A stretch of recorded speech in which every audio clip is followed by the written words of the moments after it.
Earthquake, a magnitude of 7.7. It has struck off the coast of southern Chile. It hit 140 miles southwest of Puerto Montt, to be specific.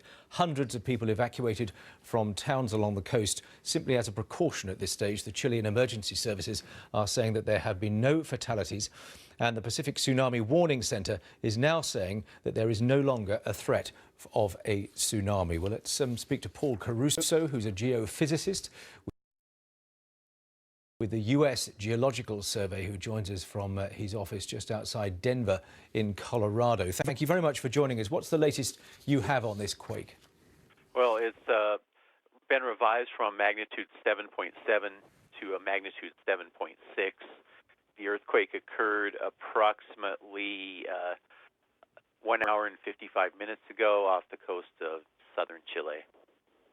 And what news of any damage at this point?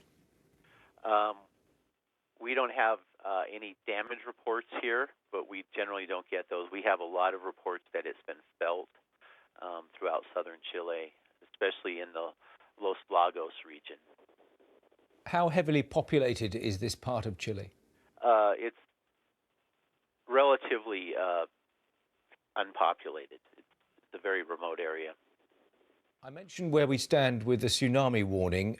Correct me if I'm wrong. Initially, there was a warning issued, wasn't there? Yes, the Chilean government issued a local tsunami warning for the coast of Chile, but the Pacific Tsunami Warning has not issued a Pacific-wide tsunami alert. And of course, with earthquakes in Chile, they can generate tsunamis that previously have killed people in Hawaii.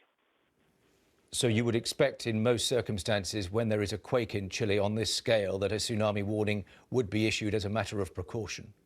Well, they wouldn't issue a tsunami warning unless they knew there was a tsunami coming for the Hawaiian Islands. And by this time, it's been nearly 2 hours after the quake. They have a really good feel of any waves that were generated by this earthquake. And previously in 1960, the largest quake we've ever recorded was magnitude 9.5 in Chile, and that did generate a tsunami that killed at least 50 people in Hawaii.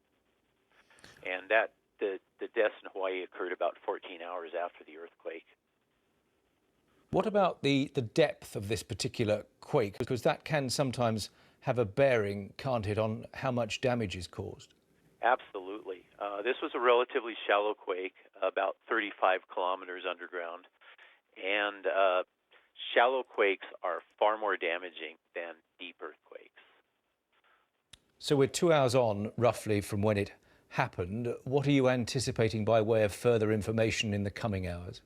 Well, I imagine damage reports will be coming in from the region around the epicenter of the quake.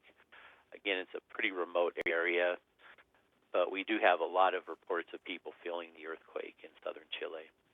Right. But as it stands, the news doesn't sound too bad, at least in terms of casualties, you're thinking? Yes, and that's because of the remote location of the epicenter of the quake. OK. Well, it's good to have that confirmation. Thank you for coming on, Paul Caruso, who's from the U.S. Geological Survey, speaking to me from Denver, Colorado.